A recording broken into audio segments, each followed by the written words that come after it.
Saúde, irmãos, com a paz do Senhor. Amém. Glória a Deus. Queria primeiramente pedir perdão ao atraso. Hoje foi uma peleja para chegar aqui. Antes de sair de casa, eu trazia um músico, tecladista. Sofreu um acidente de carro, mas graças a Deus ele está bem. E na vinda para cá, em um Uber que ele ia vir, e conseguimos chegou no Valverde, pegou um trânsito, quase não cheguei a tempo, mas graças a Deus eu cheguei aqui. Estou muito feliz, cara, de estar aqui mais uma vez, depois de um ano e pouco, estou voltando nesse lugar.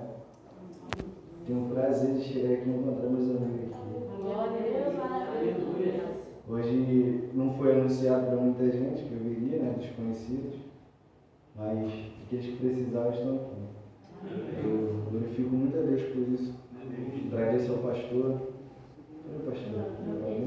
Da reunião. Minha irmã, Esther. Pô, se for citar, eu vou citar a igreja toda, um por um.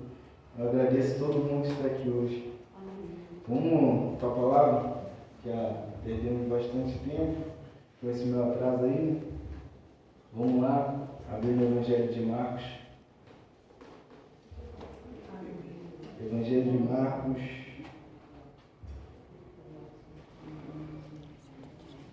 No capítulo 5.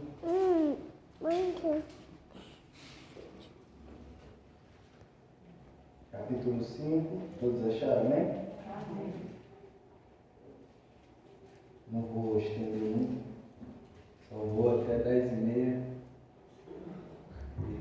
Entrego o microfone. Todos acharam? Marcos capítulo 5. Amém? Amém. Mas antes de ler o capítulo 5, eu quero ler um versículo do capítulo 4, versículo 35.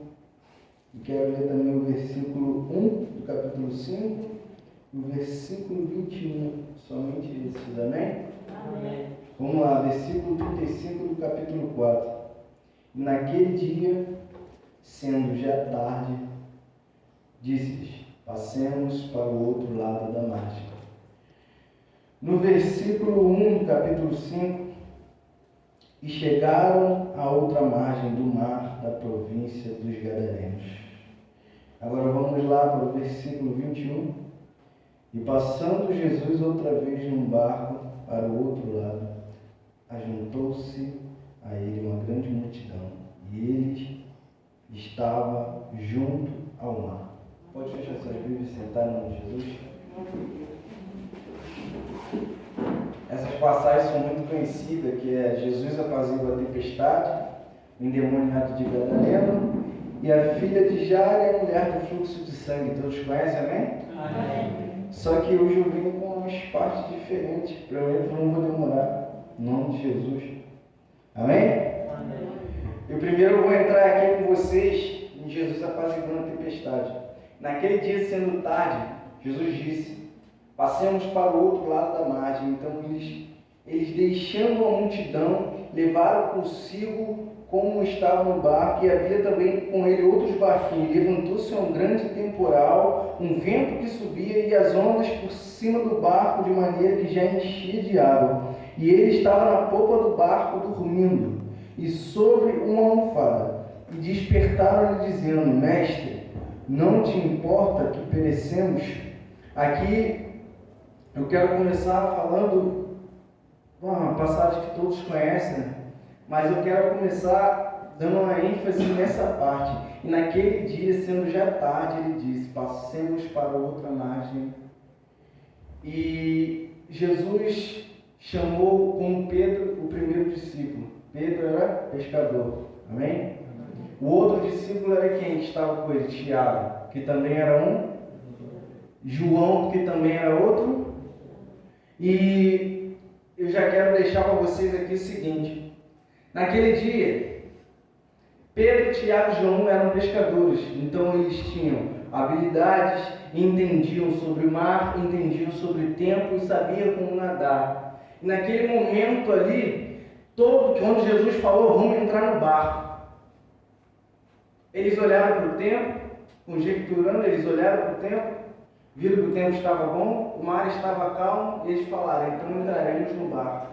Entraram no barco com Jesus, e lá na caminhada começou a grande tempestade. Aonde começou a grande tempestade? No meio. Por que que Jesus não mostrou para eles que haveria uma tempestade? Sabe por quê? Nem tudo Deus revela. Porque se Deus te revelar tudo, nem no barco você entra. Por isso que muitas das vezes em nossas vidas, Deus permite que nós vá, e quando chega no meio, a tempestade começa. Quando chega no meio da aprovação, começa a ventar de uma tal maneira. Só que tem um detalhe que eu quero entrar com você nessa passagem. Ali eles estavam indo fazer a obra de Deus.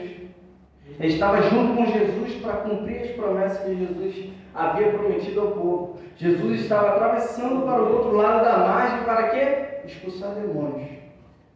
Muitas das vezes, quando nós se empenhamos na obra de Deus, o que acontece? Levanta-se uma grande tempestade. Glória a Deus, aleluia. Aquela tempestade que ela vem para encher nosso barco, nos encher de pressão. Aí eu quero entrar aqui com vocês numa nova conjectura. Pedro, Tiago e João, eles são pescadores. Automaticamente um pescador, quando ele está vendo o seu barco se encher e ir afundando, o que ele faz? Ele pula do barco para nadar. Ele pula do barco para fugir. Só que desde já eu quero deixar outra mensagem para você. Pular do barco não acalma a tempestade. Sair do querer de Deus não acalma a tempestade. Quer que eu entre numa parte na Bíblia com vocês que mostra isso? Vamos para Jonas. Jonas, ele pulou do barco. O que aconteceu? Ele foi engolido por um peixe. Na verdade, Jonas não pulou, ele foi jogado. Ele foi engolido por um grande peixe. Sabe por quê? Quando você está no barco, na vontade de Deus, é melhor que esteja na vontade de Deus dentro do barco, na tempestade, do que você estar na tempestade dentro do barco, fora da vontade de Deus. O que Deus está querendo falar nessa noite é o seguinte: ei, está na minha vontade e continua no barco. Está na minha vontade e continua no barco. Está na minha vontade, não sai do barco, só continua. Só continua no barco. Porque nós temos como exemplo Jonas. Jonas, ele entrou no barco contra a vontade de Deus. Ele foi jogado do barco contra a vontade de Deus, foi engolido pelo peixe, ficou 3 dias dentro do peixe. Ficou 3 dias dentro do peixe fazendo o quê? Sendo tratado por Deus. Sendo tratado por Deus. E eu quero entrar num detalhe aqui rapidamente. Jonas, ele não estava dentro do estômago do peixe. Jonas, ele estava dentro do ventre do peixe. Porque dentro do estômago ele não ia ficar 3 dias.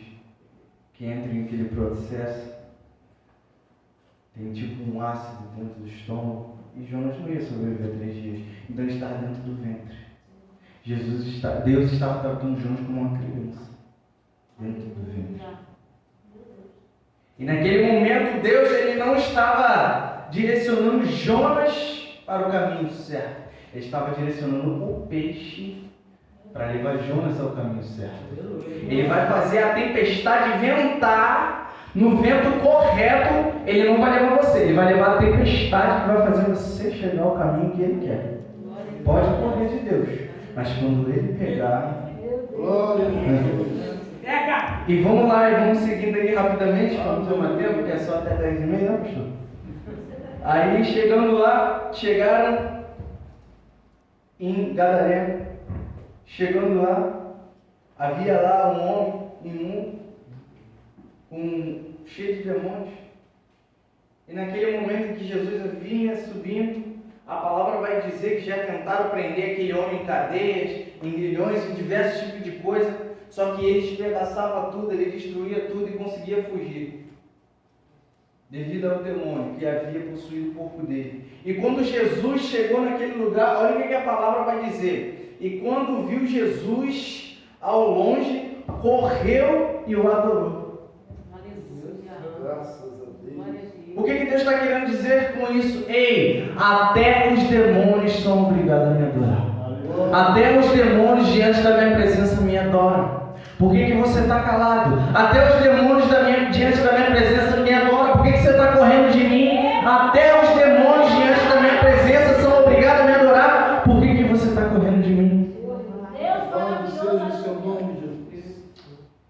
Vamos lá. E no versículo 10, a palavra do Senhor vai dizer que eles rogavam muito. E no versículo 12, e todos aqueles demônios rogavam-lhe muito. O que significa rogar? Eles estão ali pedindo, eles estão orando, estão pedindo. Não tira a gente daqui não, joga a gente naquele porco lá, não tira não. Estão pedindo a Jesus uma posição. Até o demônio está pedindo uma posição para Jesus, e muitas das vezes nós saímos da presença de Deus, fugimos da presença de Jesus sem pedir uma posição. Aleluia. Nós saímos, simplesmente saímos. Naquele momento, Jesus mandou ele para os porcos.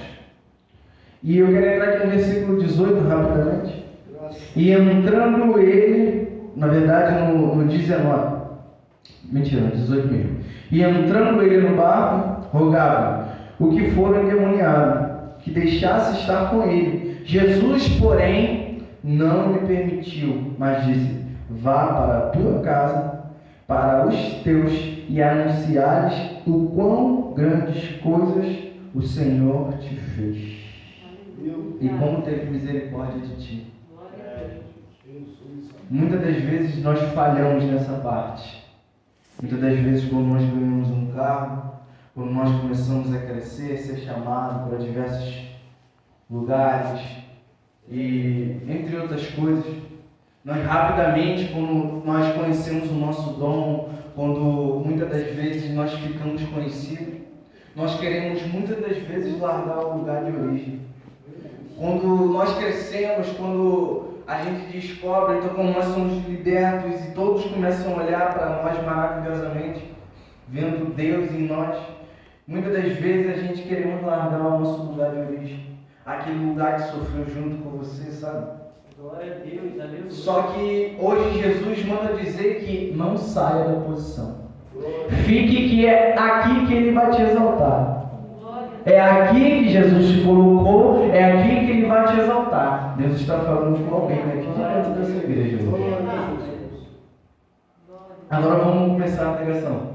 E passando Jesus mais uma vez para o outro lado, e ajuntou-se a ele uma grande multidão que estava junto do mar. E eis que chegou um dos principais da sinagoga, por nome Jairo, e vendo-o, se prostrou-se aos pés e rogava-lhe muito, dizendo: minha filha está moribunda, rogo-te que venha e lhe impõe as mãos para que saia e viva. E foi com ele. Interessante que, quando você está indo fazer a obra de Deus, a tempestade se levanta, mas na volta não levantou. Porque o inimigo ele não se levanta só por causa de você, ele se levanta por você não cumprir o chamado de Deus. Ele se levanta para você parar no meio do caminho. Ele se levanta para você não cumprir aquilo que Jesus prometeu. Ele não se levanta só porque é você. Ele se levanta para confrontar Deus. Ele se levanta para mostrar que ele é capaz de derrubar um servo de Deus. Mas só que nessa noite Deus está derrubando barreiras. Deus está quebrando muitos cadeados aqui essa noite. Que tem gente que entrou por essas portas hoje que está tentando andar e não consegue. E chegou um dos principais da sinagoga, por nome Jairo. Jairo era um dos responsáveis da sinagoga, era um dos líderes da sinagoga. A sinagoga era tipo uma assembleia que os judeus juntavam-se para praticar a palavra e orar. Ele era um líder, que significa que ele já entendia, né? Ele já tinha um entendimento. E chegou Jairo, olha como é que Jairo chega. Jairo se achegou. Quem foi atrás do milagre? Foi Jesus que foi até o milagre ou Jairo que foi atrás do milagre?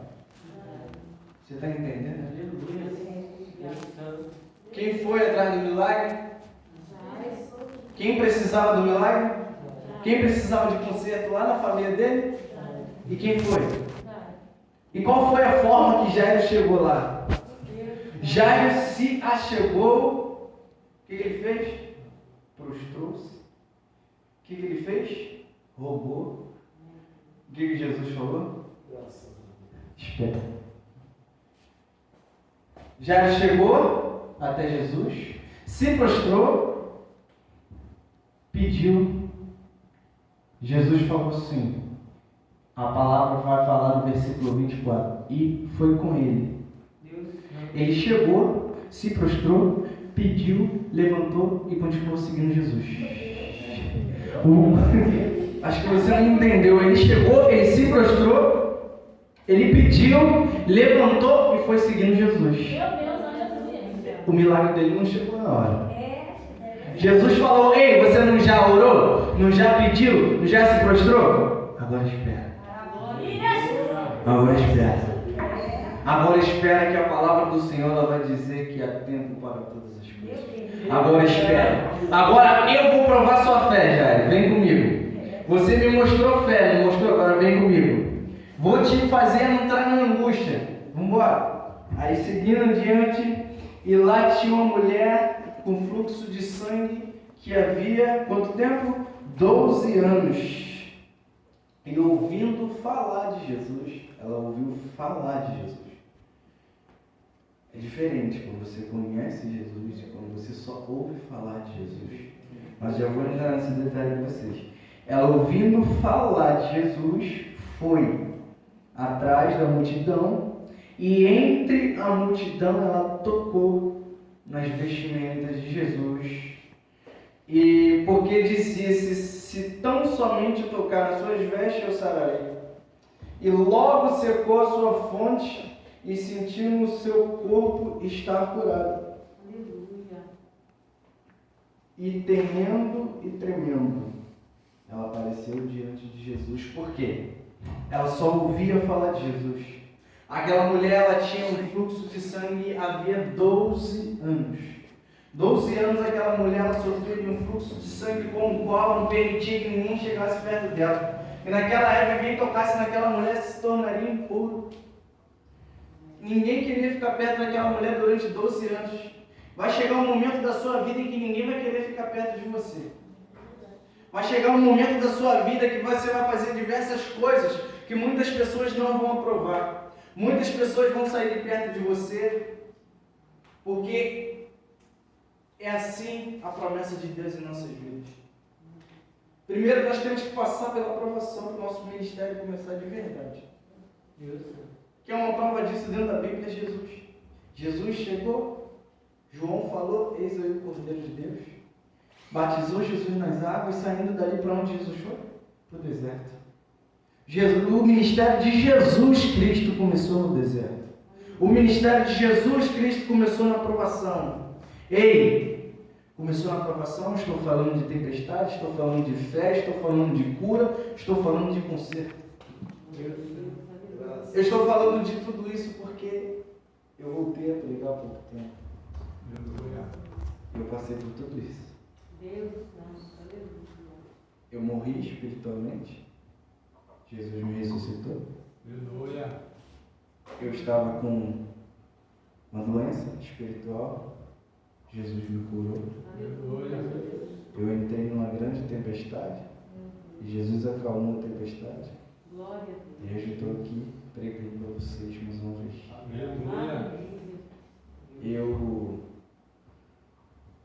Eu achava que eu nunca mais ia conseguir fazer isso aqui. Quem conhece a minha história sabe pelo que eu passei. Sabe um pouquinho aí. A besteira que eu fiz. Mas tinha promessa de Deus na vida. E hoje eu estou aqui contando. A próxima vez que eu venho aqui eu conto meu testemunho. Eu ainda estou em fase de... ainda estou sendo moldado. Amém? Graças a Deus. Aí vamos continuar lá. Aquela mulher, ela tocou, porque ela... Mas ela... Por que ela ficou temendo e tremendo? Porque ela conhecia Jesus só de ouvir falar, então ela tinha medo da reação de Jesus. Jesus falou, opa, quem me tocou?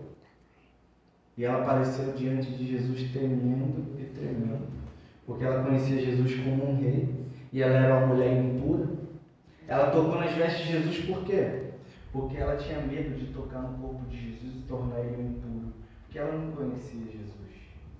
Muitas das vezes nós deixamos de arriscar a fazer algo na obra de Deus porque nós temos medo de decepcionar Jesus. Aí nós só chegamos de pontinho. Ao invés de mergulharmos de cabeça naquilo com o qual Jesus chamou a gente só quer tocar e sair fora. A gente só quer tocar e recuar. E fica com medo do resultado. Ei, foi Jesus quem chamou você, você está com medo por quê? Eu aprendi isso na prática. Quando eu achava que eu ia morrer, eu não queria sair de casa, eu tinha medo de sair de casa. E Jesus falou comigo, quem te chamou fui eu, que está com medo de quê? Se aprofunda e mergulha de cabeça. Vem, quem te chamou fui eu. Eu comecei a criar uma fé nisso. E comecei a caminhar devagar de novo. Comecei a criar uma fé nisso, até que Jesus me curou. Eu voltei a falar em línguas estranhas. Eu voltei a sentir a presença de Deus. Eu voltei a ter dons. Eu voltei a ter visão. Eu voltei a entregar revelação. Eu voltei a pregar o Evangelho. Sabe que eu me sinto? Eu me sinto Pedro. Não é tu não, Pedro. É o Pedro da Bíblia, tá? Eu me sinto Pedro. Pedro é o pior exemplo de discípulo. Pedro, ele é um cara que ninguém queria ter como líder. Mas Pedro ele foi o primeiro discípulo. Pedro só fazia besteira, normal, era impulsivo, estressado. Pedro era Pedro. E Pedro negou Jesus 3 vezes. Pedro, quando Jesus foi, Pedro voltou o quê? A pescar. E Jesus chamou ele e falou: Pedro, joga para lá. Ele não tinha reconhecido Jesus ainda não. Jogou, puxou, cheio de peixe. Aí os caras que estavam com ele falaram: qual é Pedro? É Jesus lá. O que Pedro fez? Pulou, foi nadando até Jesus. Chegou lá, não, traz os peixes lá e conta aqui para mim. Jesus com peixe, pão. Tinha os alimentos que ele precisava e ele estava caçando dentro do mar. Sendo que lá atrás, Jesus tinha falado: você não pesca mais peixe. Agora vem pescar homens, vem pescar homens. Aleluia! Mas mesmo assim, mesmo ele sabendo que era o Rei dos Reis, o Filho de Deus Altíssimo, ele voltou a fazer. Isso acontece na nossa vida. Muitas das vezes nós sentimos a presença de Deus, nós estamos no profundo muitas das vezes com Deus, mas muitas das vezes o nosso lado Pedro faz com que nós voltamos a pescar, faz com que nós voltamos a errar. Só que mesmo assim, Jesus volta atrás de você. Ele nunca vai desistir de você. Até que chega o dia do juízo final, ele não desiste de você. E mesmo que aos olhos dos homens você não sirva para nada, você não sirva para ser mais um líder, você não sirva mais para ser um levita, um pastor, ou e etc., um homem de ministério, Jesus te vê como um líder. Jesus te vê como um pregador. Jesus te vê como levita. Jesus te vê como um chamado. Sabe por quê? Atos capítulo 2 vai dizer que estavam todos reunidos no mesmo lugar e de repente Deus derramou sobre todos as línguas e como de fogo. Por que tu está falando isso? Sabe por quê? Porque antes disso Jesus falou: ei, fica em Jerusalém até que do alto sejam revestidos de poder. O macete não está para quem chega, está para quem permanece. Ele falou: fica em Jerusalém até que do alto seja revestido de poder. Jesus não quer que você chegue chegando, Ele quer que você permaneça. Só permanece. Lá no barco, lá Jesus falou o quê? Porque temes homens de pouca fé. Não sabe que eu estou aqui com você? Só permanece, o barco não vai afundar não. Só permanece. E naquele momento que eles permaneceram, eles foram revestidos de poder, batizados no Espírito Santo, e aquele Pedro, que ninguém dava nada, que negou Jesus, que cortou a orelha dos outros, que só fez besteira, em Atos 3, eles estavam subindo ao templo para adorar. Aleluia, Santo Pedro e João Chegou lá, havia um homem de coxo. Havia um homem de coxo. E ele pediu esmola. Pedro olhou para ele e falou: olha para nós. Não tenho ouro nem prata, mas o que eu tenho eu te dou no nome do Senhor Jesus. Levanta e anda. Levanta e anda. Então, no nome de Jesus, depois de Atos 2, que desceu o Espírito Santo e revestiu todos de poder, depois de Atos 2, Pedro começou até a curar em nome de Jesus. Aquele que ninguém dava nada começou a curar no nome de Jesus. Começou a pegar pela mão dos outros, ajudar a caminhar. Vambora que eu estou contigo. Vambora para dentro do templo. Vambora que não acabou não. Vambora que tu tem chamado. Mas só que tem um detalhe que eu quero entrar rapidamente. Já são quase 10 horas. Tem um detalhe que eu quero entrar. Nesse momento em que Pedro chegou em Atos 3 ali, Pedro falou: olha para nós. Olha para nós.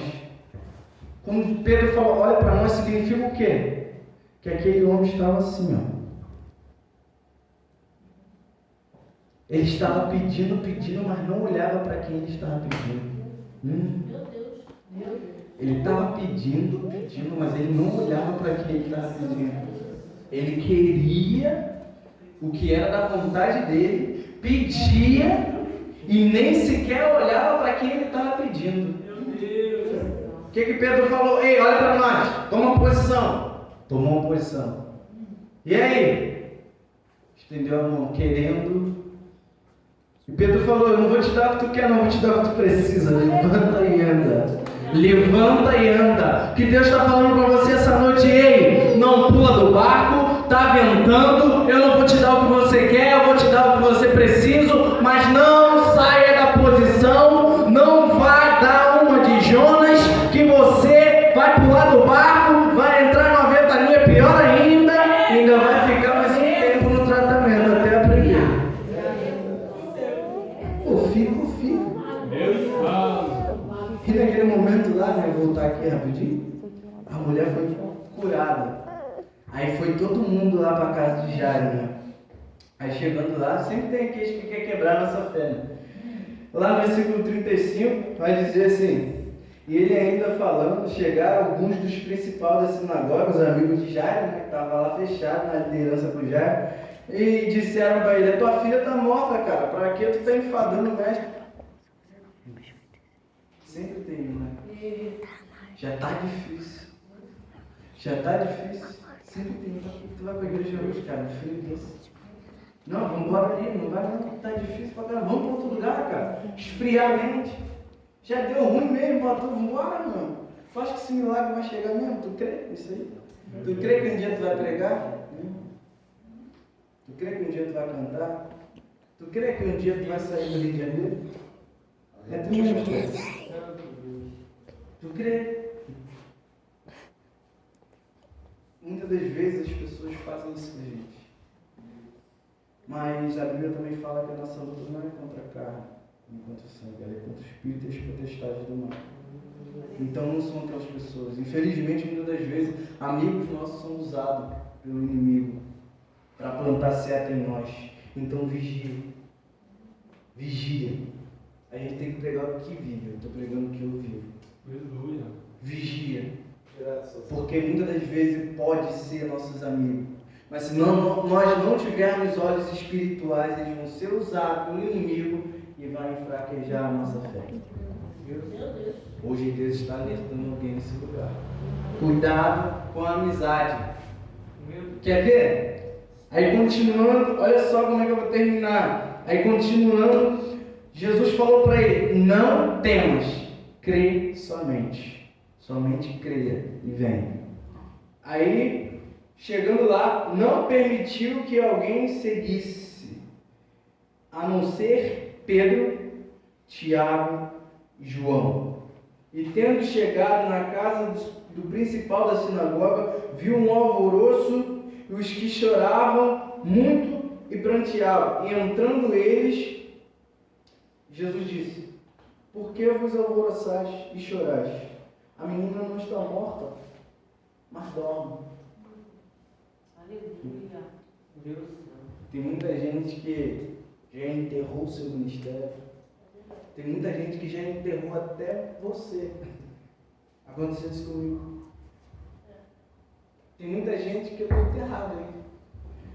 Para muita gente meu ministério morreu. Para muita gente sequei, mingou. Ei, para muita gente você não vai mais cantar. Para muita gente você não vai mais pregar. Para muita gente as portas da igreja vai fechar. Para muita gente o ministério vai afundar. Mas Jesus está falando, crê somente, sabe por quê? Ele não está morto não, só está dormindo. Ele não está morto não, eu só estou tratando. Ele não está morto não, através dele eu só estou ensinando para muita gente que eu sou Deus ainda. Ele não está morto não, calma. Vamos lá comigo. Não. Falei melhor, calma aí. Só vai vir comigo Pedro, Tiago e João, vem. O resto fica aí. Aqueles que não acreditam, fica aí. Deus sabe. Aí vamos lá. Aí chegaram lá e ainda riam dele, né? E tomou consigo o pai e a mãe da menina e os que com ele estavam, e entrou onde a menina estava deitada, e tomando a mão da menina, disse: Talita cumi, menina,